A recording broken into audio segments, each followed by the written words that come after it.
Selamat malam anak-anak.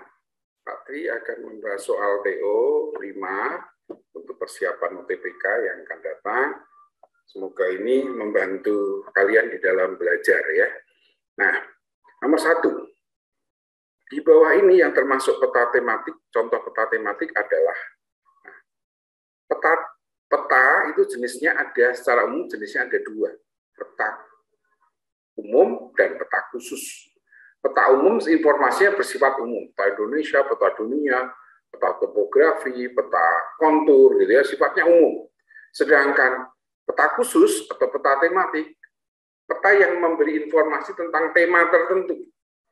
Nah, di soal ini yang tema tertentu hanya peta iklim, karena memberi informasi tentang iklim yang ada di suatu wilayah. Kalau di situ iklim dunia ya, berarti iklim yang ada di dunia. Jadi itu sifatnya khusus tema tertentu. Peta hujan, peta angin, terus apalagi itu. Nah itu sifatnya khusus. Peta pariwisata gitu ya. Nomor 2, rotasi tanaman dapat mencegah penyerapan unsur hara tertentu secara terus-menerus oleh satu jenis tanaman, sehingga tanah menjadi tidak subur. Betul. Jadi rotasi tanaman dapat mencegah gitu ya, dapat menyegah penyerapan unsur hara tertentu secara terus-menerus. Nanti kalau diserap terus-menerus jadi tidak subur karena setiap tanaman menyerap jenis hara tertentu, cenderungnya begitu ya, melepas zat tertentu, sehingga kalau dilepasnya itu terus, yang dihisap itu terus, maka tidak seimbang. Maka kalau tanamannya diganti-ganti, ada rotasi, maka bisa mencegah, gitu ya, itu betul. Vegetasi berfungsi mencegah erosi dan pertumbuhan gulma serta mempertahankan kandungan kimia tanah. Betul ya.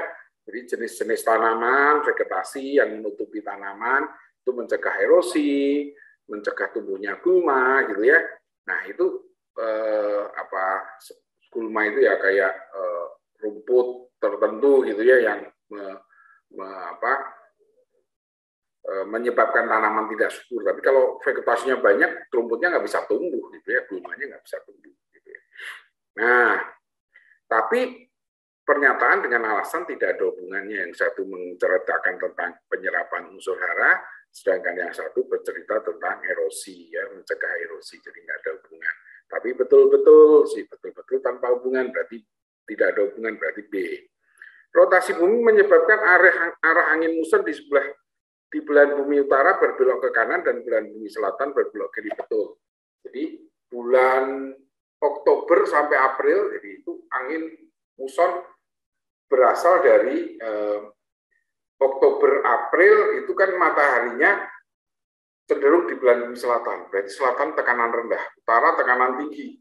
Maka datanglah angin dari utara. Tapi karena ada gaya Coriolis, rotasi bumi, maka dibelokkan ke kanan angin muson. Nanti baru sampai di barat Sumatera itu balik ke timur gitu ya.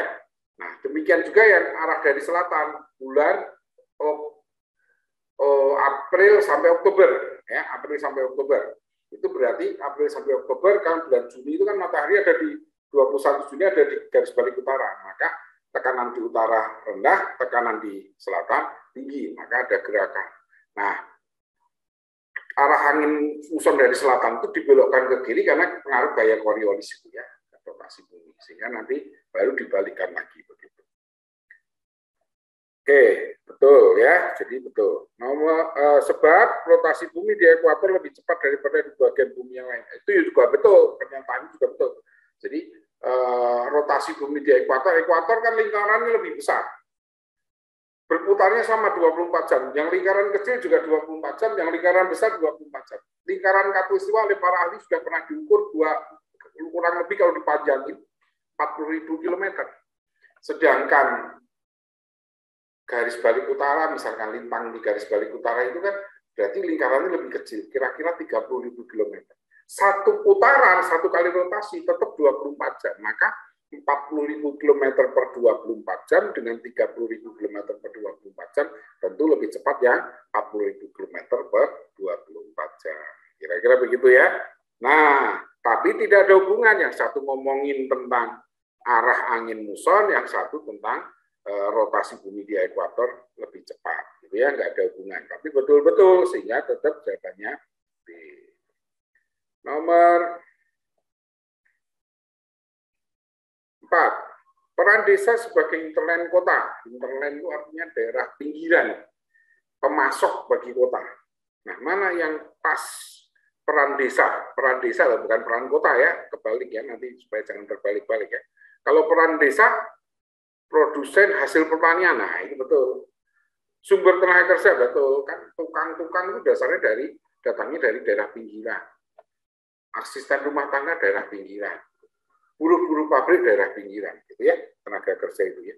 Sedangkan penyedia sarana prasarana ya kota bagi desa gitu ya, menyediakan jaringan jalan dan sebagainya. Pasar barang produksi itu kota ya, kota bagi desa nanti ya. Jadi jawabannya 24 berarti C. Nomor 5, ciri utama negara maju ditunjukkan oleh struktur masyarakat, yakni 1, berorientasi pada hasil alam. Tidak, tentunya negara maju orientasinya pada bukan pada alam lagi, pada industri misalnya, pada jasa gitu ya. Produktif dalam bekerja, betul. Kalau orang negara maju memang rata-rata gitu etos kerjanya tinggi ya. Tingkat konsumsi tinggi ya, biasanya tingkat konsumsi tinggi itu biasanya di daerah negara berkembang. Bertindak secara rasional, secara logika, betul. Jadi jawabannya 24, berarti C ya, nomor 5 ya.